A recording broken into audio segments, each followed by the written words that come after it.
Oke, selamat datang sobat produktif, teman-teman produktif. Selamat datang di Zoom Class IC Club. Masih bersama dengan saya Gianjay Pangestu, kemudian di sini ada, Lutfi Mas, investor retail, kemudian ada, saudara kita Efrian Medita ataupun, nama panggung dia punya nama panggungnya apa ya? Efrian Z, Efriantos. Efriantos, Efriantos ya. Lutfi sangat Efriantos. mengikuti. Oh ya, Thank you, thank Efriantos you. ya, mungkin bisa, bagi yang penasaran bisa, cari di IG-nya di Ya, mantap. ya. Dan untuk kali ini, setelah sesi satu tadi yang berkaitan dengan membahas sebuah saham, eee, menarik ya, ada sebuah saham menarik tadi sudah kita bahas di sesi satu. Nanti mungkin bisa teman-teman saksikan di, YouTube-nya. Kemungkinan juga nanti ini akan kita upload juga di YouTube untuk pembahasan terkait dengan, salah satu saham lainnya begitu. Dan, mungkin untuk lebih singkatnya kita akan langsung beralih ke Lutfi Mas yang akan mungkin membagikan terkait dengan, saham-saham yang menarik begitu. Silahkan. Oke, ya terima kasih ya Bang Jai atas waktu dan tempat yang dipersilahkan. Ya sebelumnya kita kayaknya terakhir Zoom itu udah agak lama banget ya Bang. Iya, Zoom. Mungkin terakhir itu live IG terakhir. Dan kita itu biasanya banyak membahas mengenai prospek, terus saham-saham yang menarik gitu. Tapi menurut saya mungkin kita lupa gitu kalau beberapa kayak ya teman-teman kita itu ya baru mulai banget gitu ya join, terus ya mulai banget berinvestasi. Jadi ya mungkin alangkah baiknya aku akan nge-share yang terkait dengan basic-basic mengenai investasi di saham gitu. Jadi ya dari awal banget gitu. Jadi kita sama-sama belajar, dan aku dan Bang Zai juga ya sama-sama belajar juga gitu. Kita sering sharing.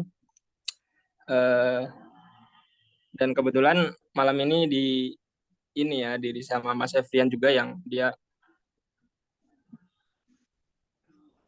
Baru belajar. Iya, dia baru mulai tertarik untuk berinvestasi saham, dan ya barangkali kita bisa jadi teman sharing gitu, wadah buat ya membantu agar kita sama-sama bisa belajar investasi saham gitu. Nah, ini kelihatan ya, share screen-nya aku bikin ya Belum. slide singkat. Belum Belum. terlihat. Oh, wait.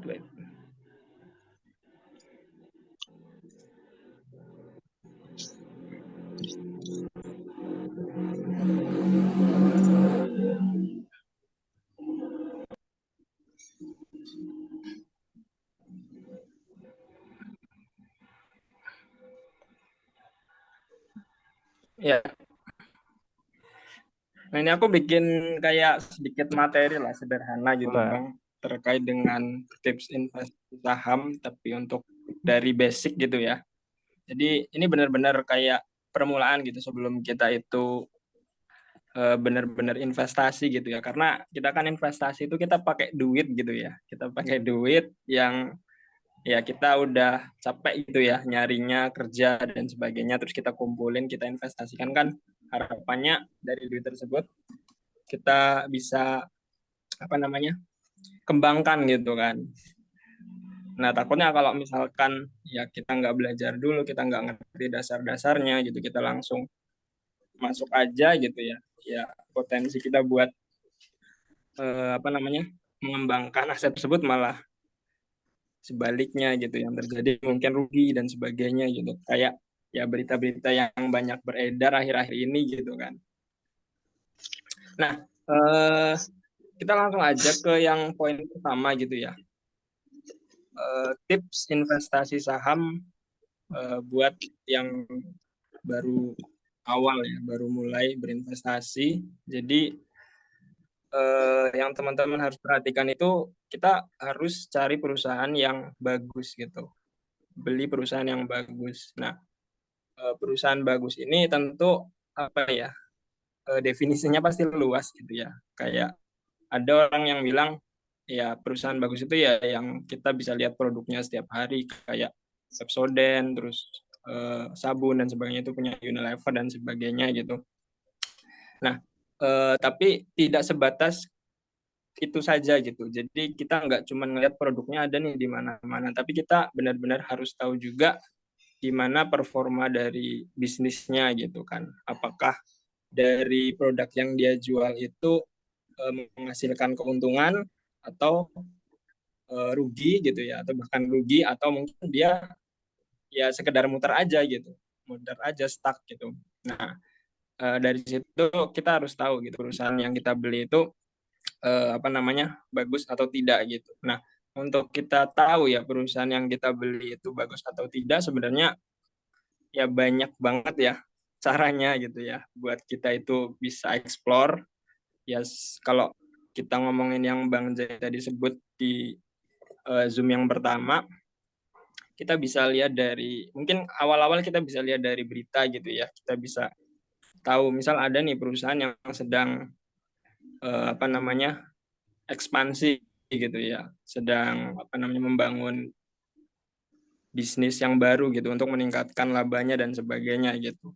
Nah, kalau aku pribadi biasanya itu aku akan melihat bisnis itu dari dan ini secara umum ya, secara umum yang biasa dipakai itu dari laporan keuangan gitu ya, salah satunya. Karena di situ kita bisa lihat tuh gimana sih apa namanya profit yang dihasilkan perusahaan, apakah besar, apakah kecil gitu kan. Nah, terus selain itu di laporan keuangan juga biasanya ada ya perusahaan ini punya utang berapa gitu kan. Terus utangnya itu ada utang bank atau utang obligasi atau ada utang usaha gitu gitulah pokoknya. Jadi di situ kita bisa dapat info yang lebih lengkap gitu ya terkait perusahaan tersebut.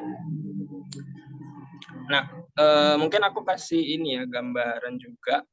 Mungkin bisa teman-teman praktekkan juga gitu ya. Jadi teman-teman tinggal buka aja websitenya IDX. Nah, nanti teman-teman tinggal ke home ya. Biasanya di situ nanti ada menu. Nah, teman-teman cari aja gitu nih perusahaan tercatat. Nah, terus teman-teman buka laporan keuangan. Nah, tinggal teman-teman cari misal perusahaan apa nih yang teman-teman pengen apa namanya analisa gitu atau pengen tahu gitu ya. Ada yang pengen ini Mas F ya, barangkali ada yang pengen dilihat dari saham apa gitu, mau request. Wings coba Wings apa Unilever? Unilever ya. Ya. Oke, Unilever. Nah, ini nanti kita ketik aja Unilever, terus di sini kan ada nih laporan tahunan, terus periode. Nah, kita buka yang tahunan, tapi tahun 2022 ya. Nah, nanti di sini ada data-data ini banyak banget ya. Ada 1, 2, 3. Nah, buka aja yang annual report. Ini ya.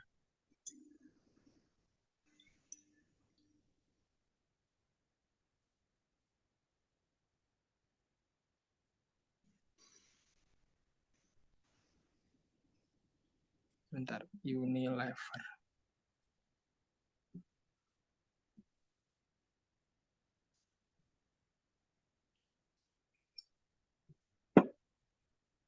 Bentar ya, sambil nunggu, sorry ya. Agak keliru.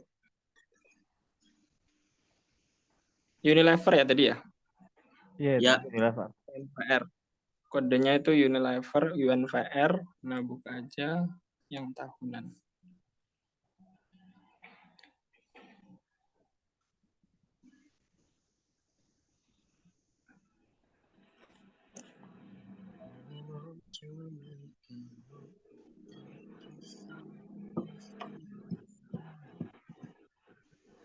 Nah, ini laporan gambaran ya buat laporan tahunan dari Unilever gitu. Jadi sebenarnya ini isinya sangat banyak ya.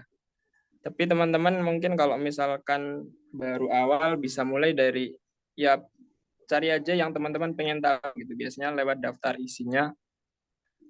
Di daftar isi itu biasanya, nah ini, misal halaman 2 ini daftar ikhtisar kinerja keberlanjutan gitu. Terus ini tata kelola, terus meningkatkan kesehatan panen, terus strategi keberlanjutan. Nah, ini halaman 46 ada profil perusahaan.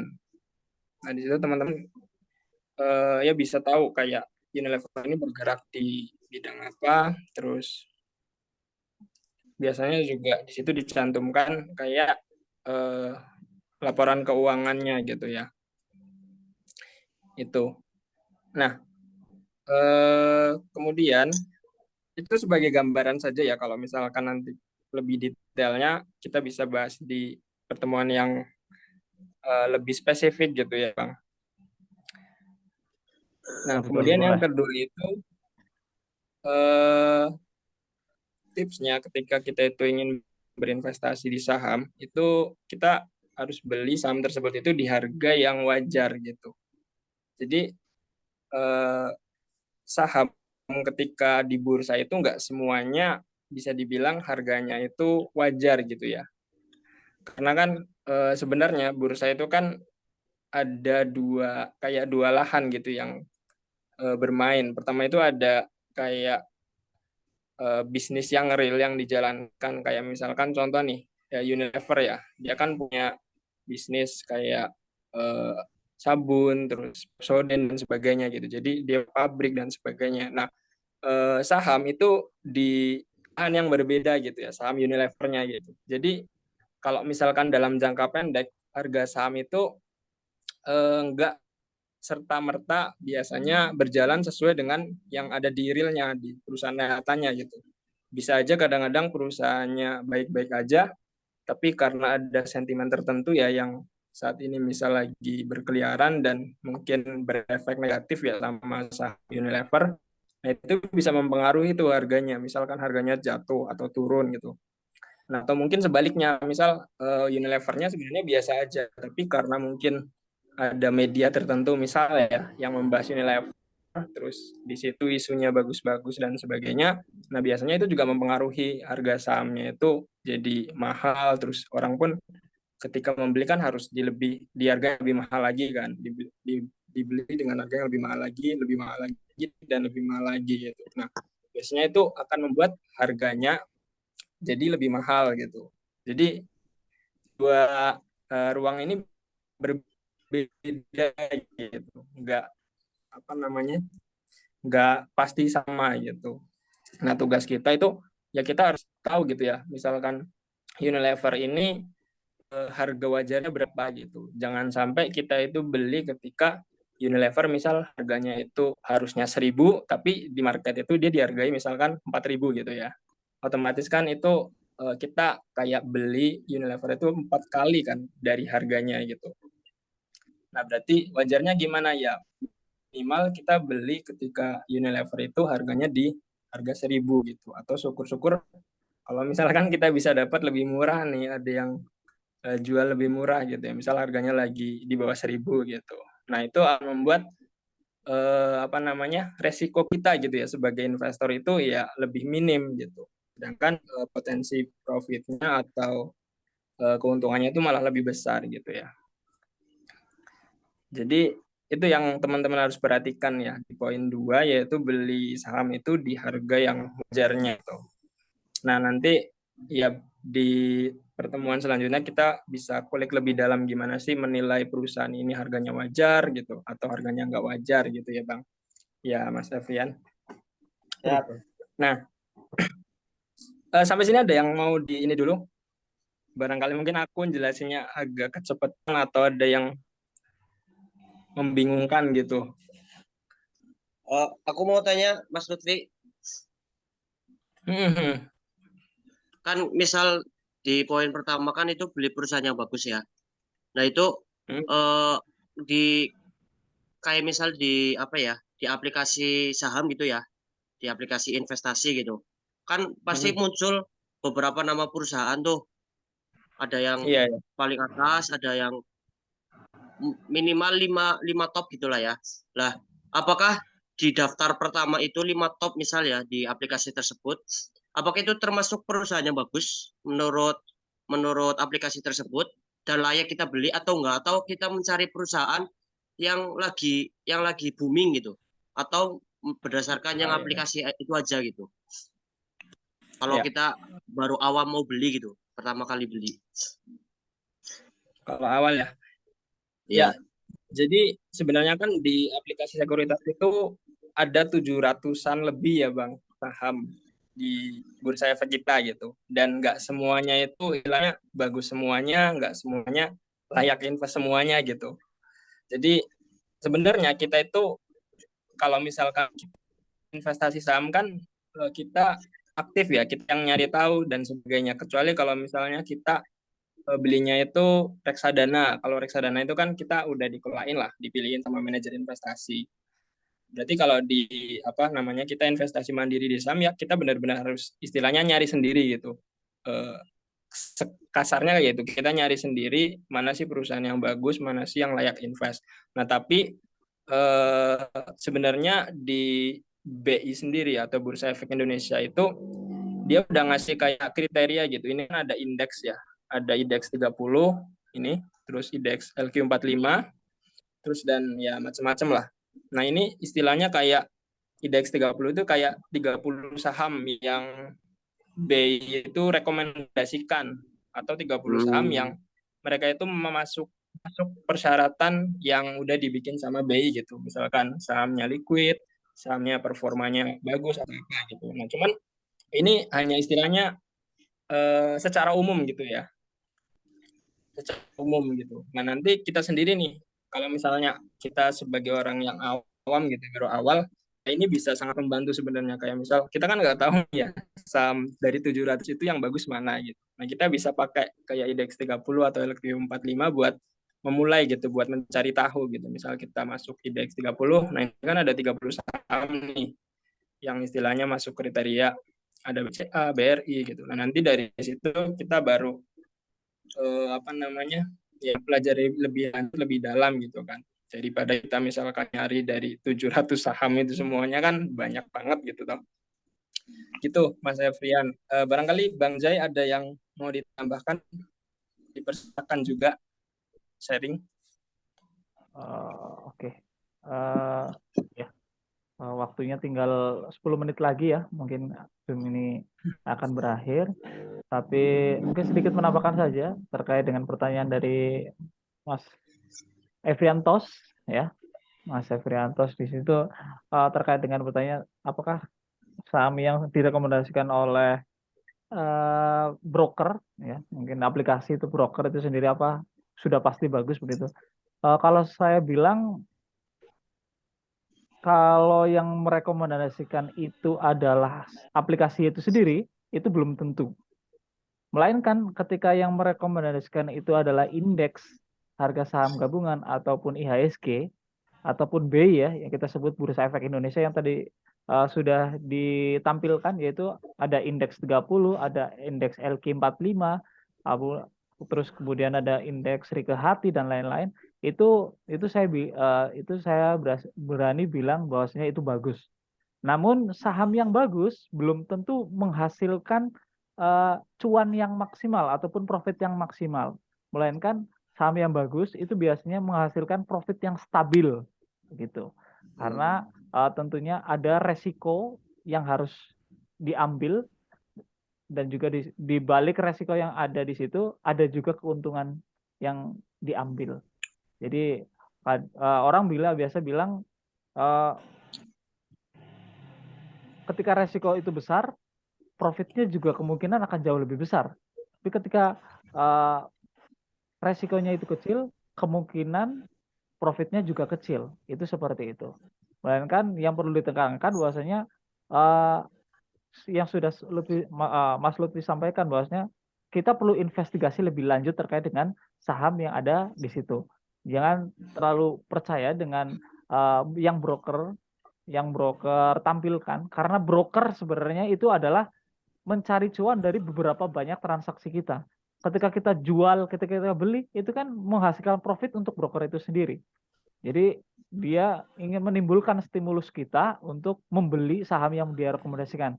Yang mana perusahaan itu ketika kita belum investigasi, kita belum berani untuk bilang bahwasanya perusahaan ini bagus ataupun jelek. Kita harus ada investigasi lebih lanjut dengan cara investigasi secara langsung ataupun maupun tidak langsung. Langsung itu bisa kita terjun ke lapangan, tidak langsung itu bisa kita lihat beritanya. Begitu saja mungkin. Silakan, Bang Lutfi. Oke. Macet ya? Enggak? Aman? Tinggal 7 menit. Last 7 menit. Oh, oke. Oh ya, oke udah ya Bang. Ya. Ya. 7 Ya menit. aku ini ya lanjut ke poin 3 dan 4 mungkin lebih singkat karena tadi di awal lebih melebar panjang juga ya. Yang ketiga itu poinnya kita fokus ke kinerjanya gitu. Jadi kita kan invest di saham itu harapannya saham tersebut menghasilkan untung ya. Kayak misal Unilever dia jualan sabun gitu, dia kan dapat untung. Nah untungnya itu nanti kan dia kumpulkan. Nah otomatis dari untung yang dia kumpulkan itu akan meningkatkan nilai gitu dari perusahaan tersebut gitu. Nah yang terjadi itu nggak mungkin apabila misalkan ya perusahaan yang kita beli itu misalkan nggak untung, yang nggak mungkin kan istilahnya logikanya harganya itu atau nilainya itu bakal naik gitu. Atau perusahaan yang misalkan dia ini ketika menjalankan bisnis ternyata malah rugi terus dan rugi terus. Ya tentunya harganya juga pasti bakal ngikutin, bakal turun gitu. Nggak mungkin ada perusahaan yang rugi tapi di harganya naik gitu. Kecuali memang ya ini berkaitan sama yang Bang Jai bilang tadi ya. Memang ada suatu momen gitu di mana saham suatu perusahaan itu harganya itu nggak sesuai nih sama perusahaan yang sebenarnya. Ada yang perusahaannya misal ternyata nggak bagus-bagus amat, tapi karena dipom-pom oleh media atau ya banyak lah disebar isu-isu yang positif terkait saham tersebut. Ya kasarannya kita misalkan nggak ngerti ya saham tersebut, kita wah ada nih yang bilang saham ini bagusnya kita beli aja gitu kan, kasarannya kayak gitu, ya otomatis harganya pasti bakal naik, apalagi kalau yang beli banyak gitu. Nah kita sebagai seorang investor yang bijak gitu ya, baiknya kita pastikan gitu, makanya kita fokus ke kinerjanya, kita lihat gitu ya gimana sih, apa emang benar gitu lah perusahaan tersebut untung gitu ya, atau malah yang terjadi itu rugi gitu. Jadi kalau misalnya ternyata perusahaan tersebut rugi, terus berita yang beredar itu baik-baik dan sebagainya, ya kita alangkah buat istilahnya ya udah jangan mendekati saham itu, cari yang kinerja memang bagus, terus ya secara harga juga dia nggak terlalu dihargai yang terlalu berlebihan atau terlalu mahal gitu ya. Nah kemudian di poin yang keempat itu kita punya time frame panjang gitu. Jadi ya yang namanya kita berinvestasi nggak mungkin ya kita itu misalkan beli hari ini terus 1 hari 2 hari kemudian kita berharap harganya itu atau nilai dari perusahaan yang kita beli itu naik misalkan 20% bahkan 50% gitu. Karena ya ini kembali ke yang tadi di awal gitu ya. Di balik saham yang kita beli itu kan ada perusahaan nih yang berjalan, ada perusahaan yang mengelola bisnis. Jadi perusahaan ini butuh waktu gitu buat membuktikan istilahnya bisnisnya benar bagus atau enggak gitu. Kalau misalnya bisnisnya bagus, dia menghasilkan laba ya otomatis dari situlah nanti nilai dari perusahaan tersebut itu meningkat gitu, naik gitu. Jadi butuh waktu gitu, butuh waktu. Dan untuk waktu sebenarnya jangka panjang itu kan orang punya perspektif yang beda ya masing-masing. Ada yang bilang mungkin 3 tahun, ada yang bilang 5 tahun gitu ya. Nah kalau aku pribadi sih kalau ini pandangan aku itu ya panjang itu minimal 1 tahun lah. Karena 1 tahun itu kan satu siklus ya perusahaan. Jadi perusahaan itu ada istilahnya 4 kuartal gitu dalam 1 tahun. Ada kuartal 1 itu dari bulan Januari, Februari sampai Maret ya. Jadi per 3 bulan gitu. Nah, ketika 1 tahun itu kan ada 4 kuartal. Nah, itu istilahnya satu siklus. Nah, minimal Kalau menurut aku ya 1 tahun itu ya bisa dibilang ya udah cukup lah, bisa dibilang panjang ya karena satu siklus gitu. Nah, itu ya 4 poin tadi gitu mengenai tips investasi saham buat kita yang istilah baru terjun gitu ya, agar kita itu ya istilahnya dibekali dengan mindset, dibekali dengan pandangan yang benar dulu, yang baik dulu gitu ya sebelum kita istilahnya ya terjun buat jual beli langsung saham gitu. Karena yang aku alami gitu ya, pengalamanku dulu aku nggak mulai dari ini gitu Bang Efrian juga. Aku istilahnya langsung terjun aja dulu gitu. Nah, sambil terjun sambil belajar gitu. Jadi ya kadang keliru lah, kadang rugi gitu lah, kadang untung ya banyak lah yang dialami gitu. Jadi ya menurut aku hal ini penting gitu buat kita tahu dulu gitu sebelum kita berinvestasi gitu. Ya kurang lebih ini ya untuk materi kali ini gitu. Mungkin untuk lebih detailnya nanti kita akan bahas kayak misalkan gimana nih tahu buat perusahaan ini bagus atau enggak, harganya murah atau enggak. Nanti kita akan bikin kayak pembahasan tersendiri gitu biar lebih intens dan lebih mudah dipahami lah. Oke. Ya, begitu Bang Jai, Oke. Mas Efrian ya. Iya, Efriantos. Efriantos. Oke, terima kasih Bang Lutfi Mas ya telah berbagi bersama kita karena keterbatasan waktu. Tentunya semoga teman-teman semua di sana bisa memahami, dan apabila masih ada hal yang ditanyakan bisa ditanyakan lewat chat Zoom ketika Zoom maupun ketika komentar ketika live IG maupun di channel YouTube IC Club Official gitu ya. Semoga bisa membantu perjalanan investasi kita karena investasi merupakan sebuah perjalanan. Terima kasih Mas Efriantos sudah bergabung bersama kami. Sama-sama. Tentunya kita tunggu kehadirannya di Zoom kelas IC Club selanjutnya ataupun live IG Siap. Club selanjutnya.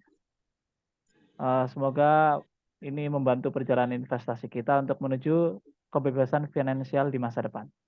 Terima kasih Amin. dari kita. Salam sehat, salam profit berkah berjamaah. Terima kasih.